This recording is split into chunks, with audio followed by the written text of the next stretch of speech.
Hello everyone, I'm Deepanshu Tanwar and today we're going to look at On the Grasshopper and Cricket.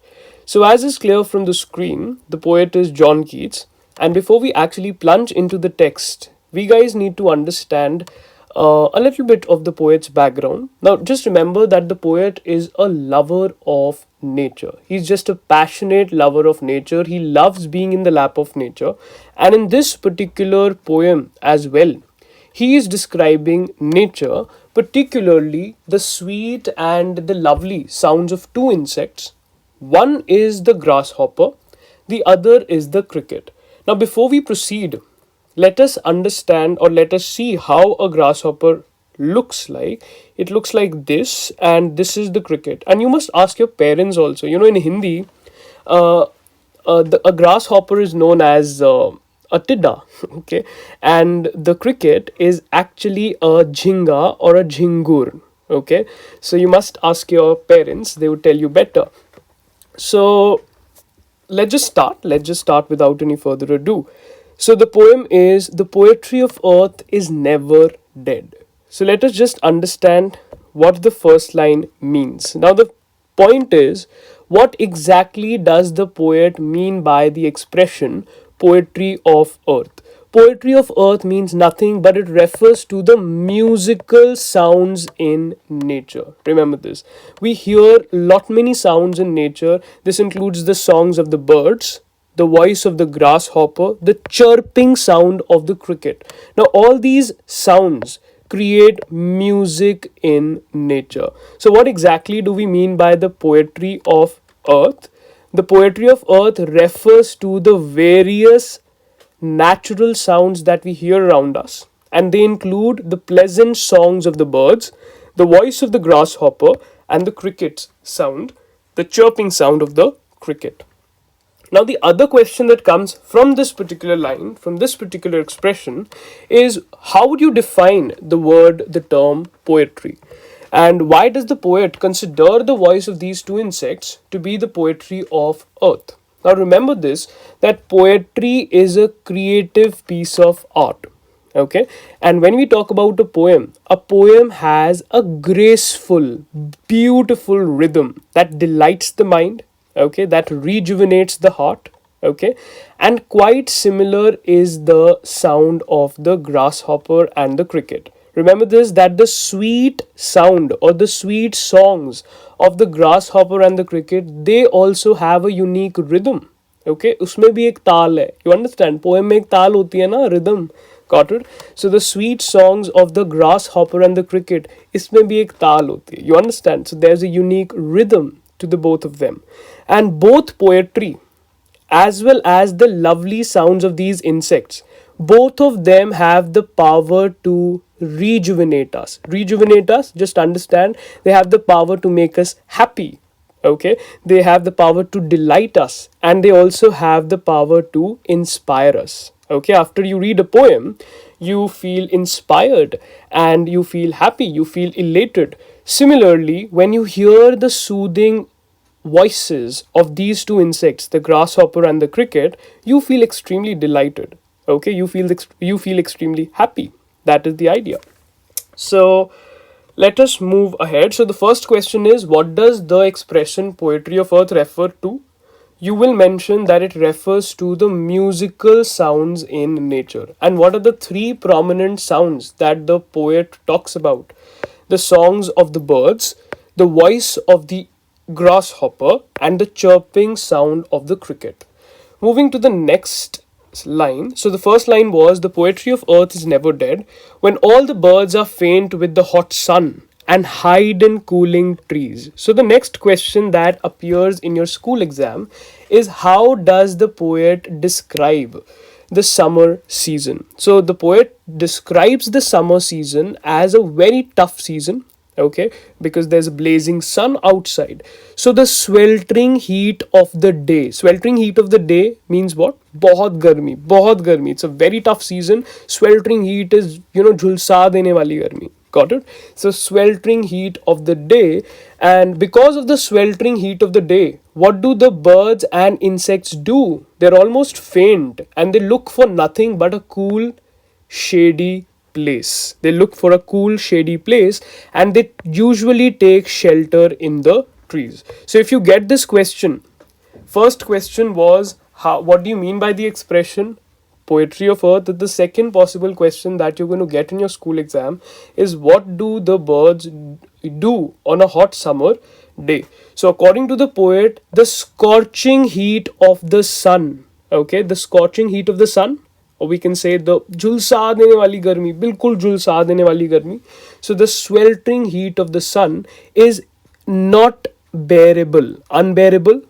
बर्दाश्त नहीं होती भाई, bird से बर्दाश्त नहीं होती इतनी गर्मी. So the scorching heat of the sun is unbearable for the birds during the summer season, and due to this, what do? They take shelter in the cool trees.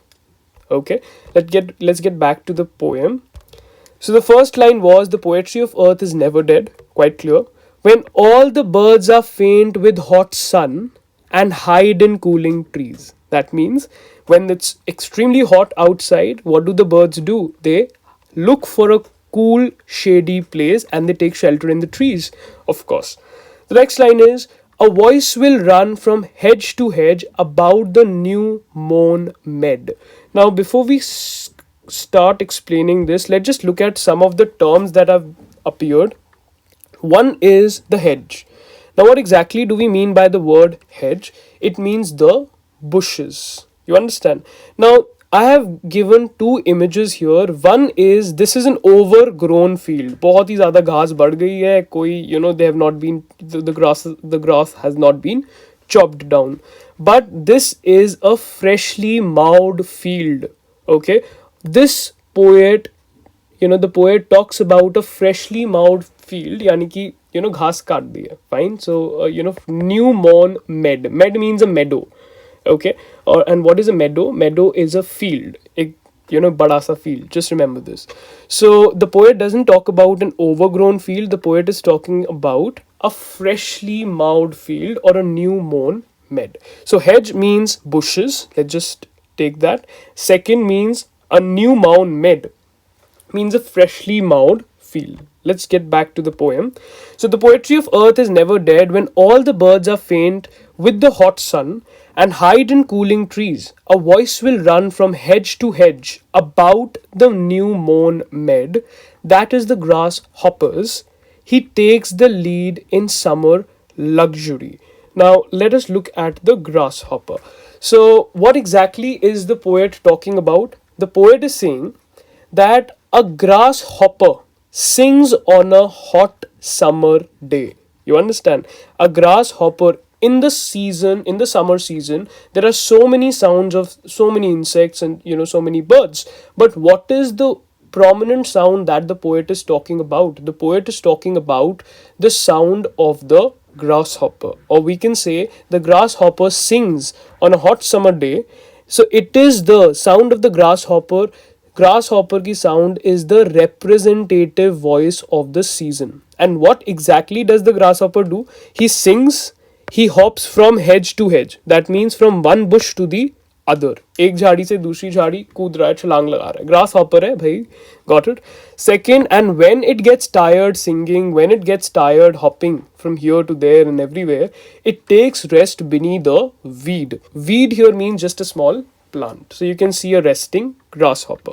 So the question that will appear in your school exam is, what does the grasshopper do on a hot summer day? First question from the poem is, what do you mean by the expression poetry of earth? Second, what do the birds do on a hot summer day? Next is, what does the grasshopper do on a hot summer day? So the grasshopper sings on a hot summer day, and it also hops from one bush to the other or from hedge to hedge, brimming over with energy. That means he's so energetic, he's so happy, he's in such a joyous mood. Fine, full of energy, brimming over with energy, full of energy. And when it gets tired, it takes some rest under a weed, under a small plant.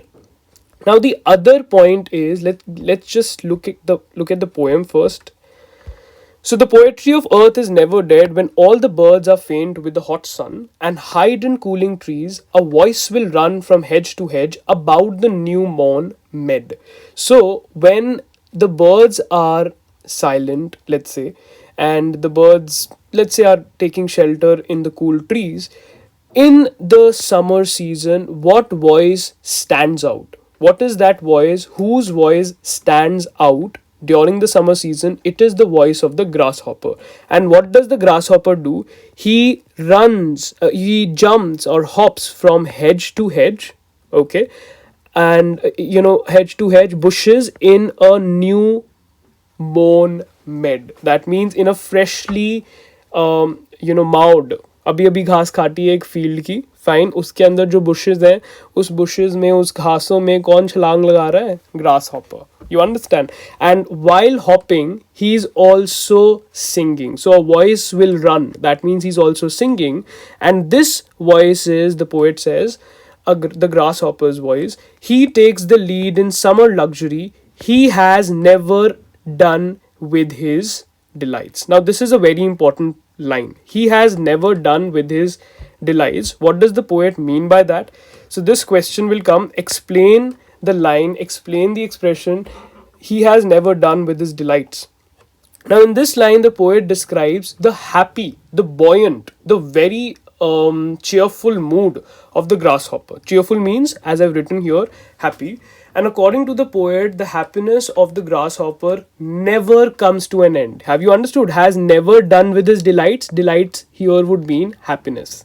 So, according to the poet, the happiness of the grasshopper never comes to an end. And why? How does the poet know it? How does the poet know कि भाई इसकी खुशी कभी ख़त्म नहीं होती, grass hopper पूरे दिन कूदता? So how does the poet get to know कि the happiness of the grasshopper never comes to an end? Because it keeps hopping and singing even when it is extremely hot. It is extremely hot. The other birds and insects are hiding, somewhere in they're hiding under cool shades of the trees and whatever. But what is the grasshopper doing? The grasshopper is extremely excitedly and energetically hopping and singing even when it is extremely hot, even when it is blazing hot outside. Remember this, all right? So the first question that comes from the poem is, as we have just seen, what do you mean by the expression poetry of earth? How does the poet describe the summer season? How does the poet describe the actions of the grasshopper? He says the grasshopper hops from one bush to the other in the field, newly, freshly, mowed field. अभी अभी घास काटी है उसकी, etc., etc. It's a neat field, that's all. Second is when it gets tired. So read it. From when tired out with fun, he rests at ease beneath some pleasant weed. So when the grasshopper, after hopping and singing, gets tired, it will take some rest under some weed. Let us look at the next stanza. I hope this is clear. You can, of course, replay the video, revise, and take down the notes. Let us look at the next stanza. The poetry of earth is ceasing never. To underline the word ceasing, it means stopping. Cease means stop. That means the poetry of earth never stops. So summer season में what was which insect is being described in the summer season? The grasshopper. So the prominent insect in the summer season is the grasshopper, and but in the winter season, okay, what is the insect being described? Which insect is being described in the winter season? It is the cricket. Remember this. So the poetry of earth is ceasing never. That means the poetry of earth never stops. ऐसा नहीं है कि summer season चला गया तो ये जो आवाज़ें आ रही थी, सुंदर सुंदर गाने गुनगुना रहे थे इंसेक्ट्स, ये बंद हो जाएंगे. No. If the grasshopper sings in the summer season, the cricket will sing in the winter season. That means earth पे गाने एंड पोएट्री चलती रहेगी. Have you understood? So let us look at it. The poetry of earth is ceasing never on a lone winter evening when the frost has wrought a silence. Rout means brought. Here it means brought. From the stone there shrills the cricket's song. So let us look at this point. So the first question from this stanza is, how does the poet describe the winter season? So the poet describes the winter season as a very tough season, and the season is marked by frost and snow. So frost and snow. I hope you understand what frost really is. It is just, just like snow, let's say. So the season is marked by frost, snow, and silence. Sorry, this is and, not ants. So, and silence, and all the animals and birds move to their hiding places to escape the bitter cold weather.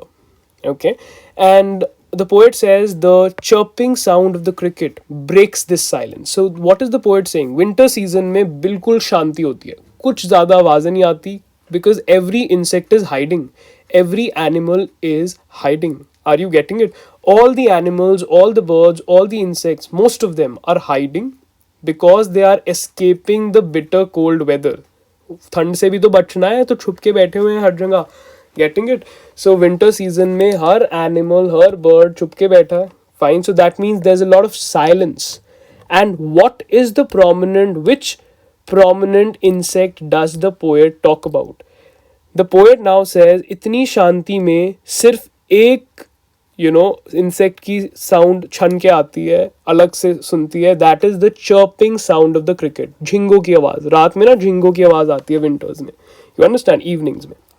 So the poet says, first question, how does the poet describe the winter season? The poet says the winter season is marked by frost, snow, and silence. It's a very tough season, and most of the animals, birds, and insects, they move to their hiding places to escape the bitter cold weather. Fine. So it's bitterly cold outside, and which insect sings during this time? It is the cricket. Clear?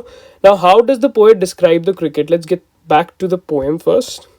So the poetry of earth is ceasing never on a lone winter evening when the frost has wrought a silence. So thand ke karan, thand has brought a silence. Frost is just means cold. So okay, the snow and frost and cold has brought a silence everywhere.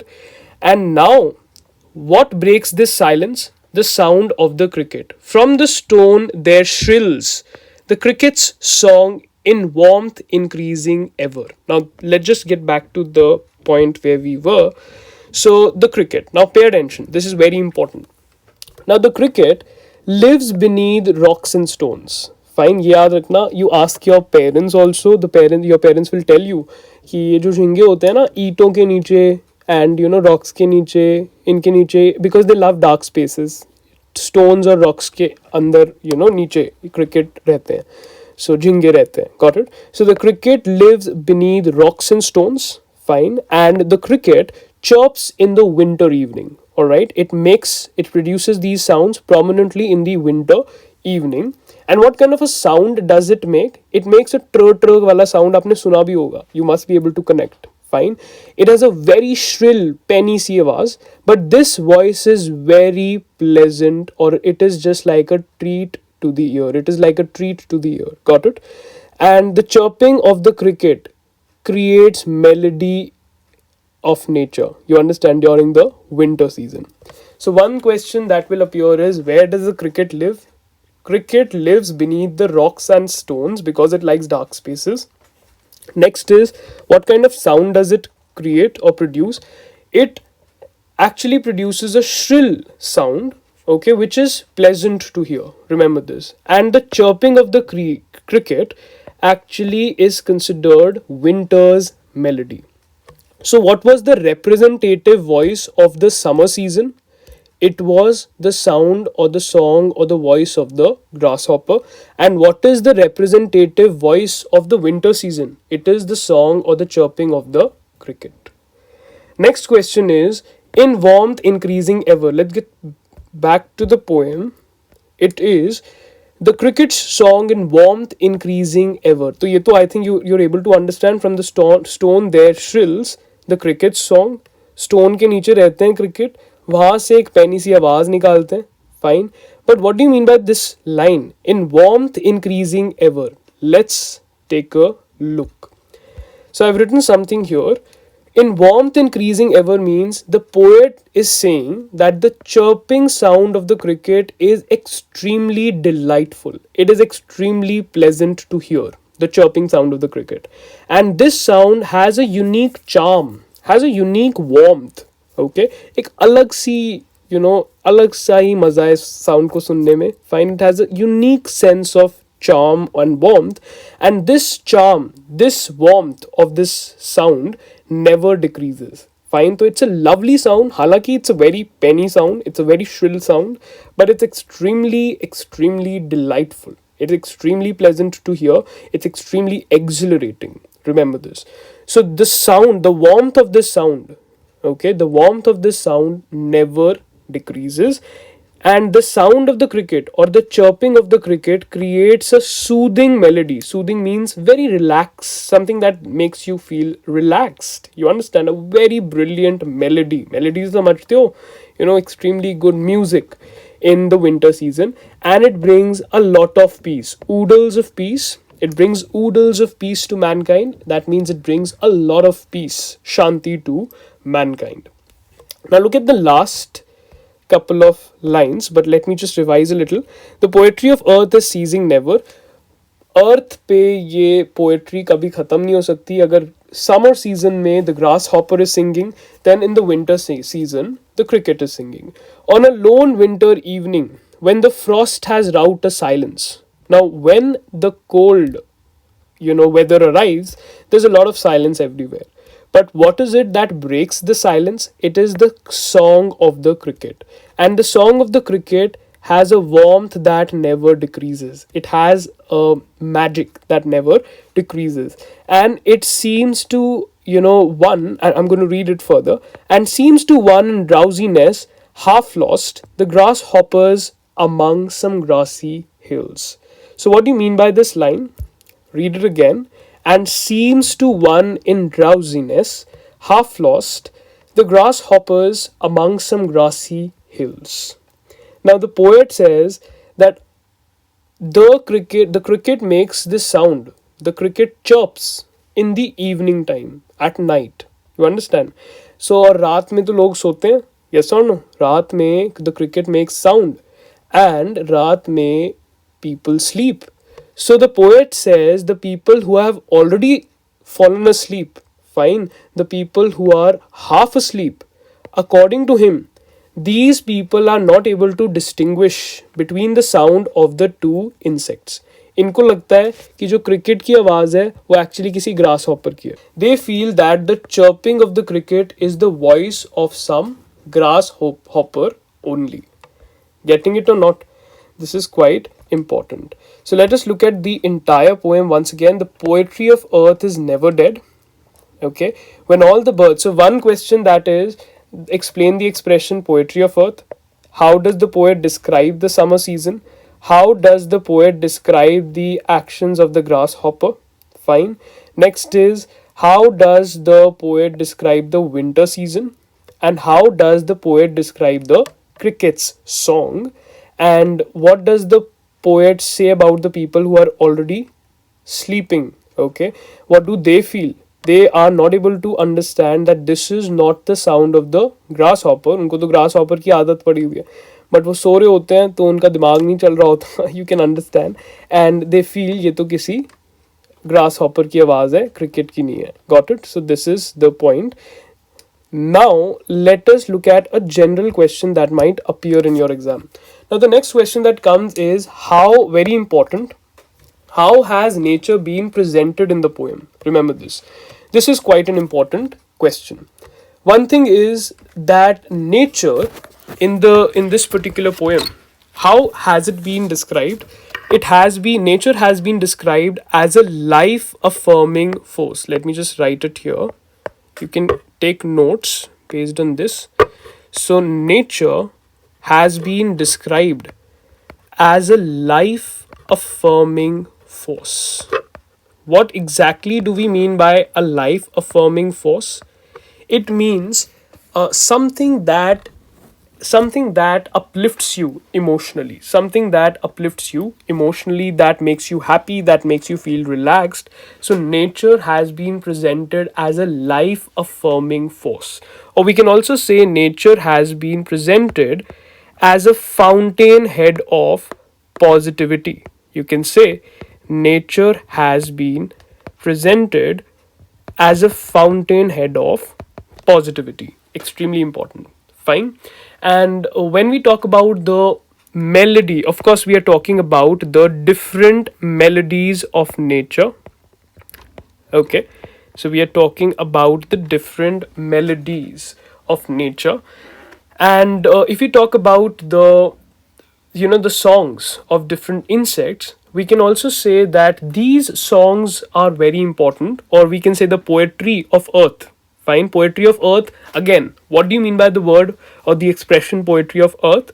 It refers to the various rustic natural sounds that we hear around us. Fine, that includes the song of the birds, and particularly in the poem, this refers to the poetry of earth, refers to the song of the grasshopper and the chirping sound of the cricket. Now, all these sounds have a healing touch.